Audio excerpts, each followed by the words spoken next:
പ്രതിസന്ധി ഒഴിയാതെ ഇൻഡിഗോ. രാജ്യവ്യാപകമായി ഇൻഡിഗോ വിമാന സർവീസുകൾ ഇന്ന് മുടങ്ങി.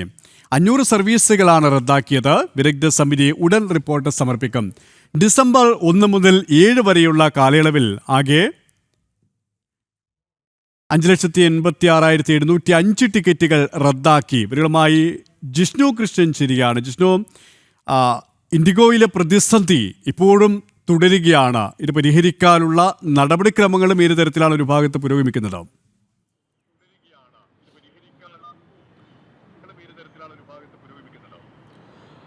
ഇൻഡിഗോ വിമാന സർവീസുകൾ പ്രതിസന്ധി ഇപ്പോഴും തുടരുകയാണ്. ഇന്ന് മാത്രം 500-ലധികം സർവീസുകൾ റദ്ദാക്കി എന്നുള്ളതാണ് വ്യോമയാന മന്ത്രാലയം അറിയിച്ചിട്ടുള്ളത്.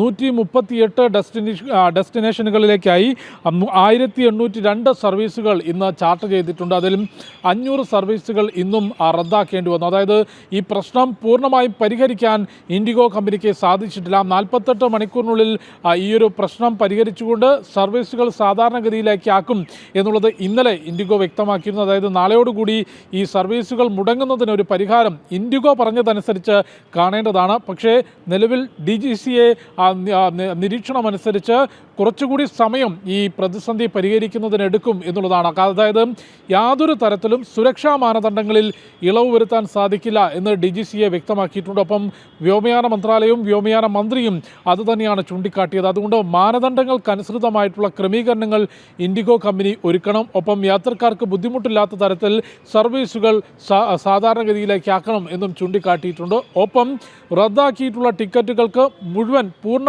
റീഫണ്ടിങ് അതും വളരെ വേഗത്തിൽ തന്നെ നൽകണം എന്നുള്ള കാര്യം കേന്ദ്ര സർക്കാർ ചൂണ്ടിക്കാട്ടിയിട്ടുണ്ട്. അതിൻ്റെ അടിസ്ഥാനത്തിൽ കഴിഞ്ഞ ദിവസങ്ങളിൽ മാത്രം 610 കോടി രൂപയാണ് ടിക്കറ്റ് റീഫണ്ട് ഇനത്തിൽ ഇൻഡിഗോ നടത്തിയിട്ടുള്ളത്. കൂടാതെ ഈ ഡിസംബർ 1 മുതൽ 7 വരെ മാത്രം 5,86,000-ലധികം ടിക്കറ്റുകൾ റദ്ദാക്കിയിട്ടുണ്ട്. അത്രയധികം യാത്രക്കാർക്ക് ഇൻഡിഗോ സർവീസുകളിലൂടെ ബുദ്ധിമുട്ട് വന്നിട്ടുണ്ട്. ഇൻഡിഗോ നിർദ്ദേശിച്ചിട്ടുള്ള ക്രമീകരണങ്ങൾ അനുസരിച്ച് പൈലറ്റ് ഉൾപ്പെടെയുള്ള ജീവനക്കാരെ കൂടുതൽ നിയമിക്കാൻ സാധിക്കാതിരുന്നതും സാങ്കേതിക പിഴവുമാണ് ഇൻഡിഗോ സർവീസുകളിൽ ഇത്തരത്തിലൊരു വലിയ പ്രതിസന്ധി എത്താൻ കാരണം. രാജ്യത്ത് തന്നെ ഏറ്റവും കൂടുതൽ വിമാന സർവീസുകൾ നടത്തുന്ന കമ്പനിയാണ് ഇൻഡിഗോ. അതിൽ പ്രതിസന്ധി വന്നതോടുകൂടി രാജ്യത്തെ പ്രധാനപ്പെട്ട വിമാനത്താവളങ്ങളിലെല്ലാം തന്നെ യാത്രക്കാർ പരാതികളുമായി എത്തിയിട്ടുണ്ട്. KP. യെസ്, ഡൽഹിയിൽ നിന്നും ജിഷ്ണു കൃഷ്ണനാണ് വിശദാംശങ്ങൾ നൽകിയത്.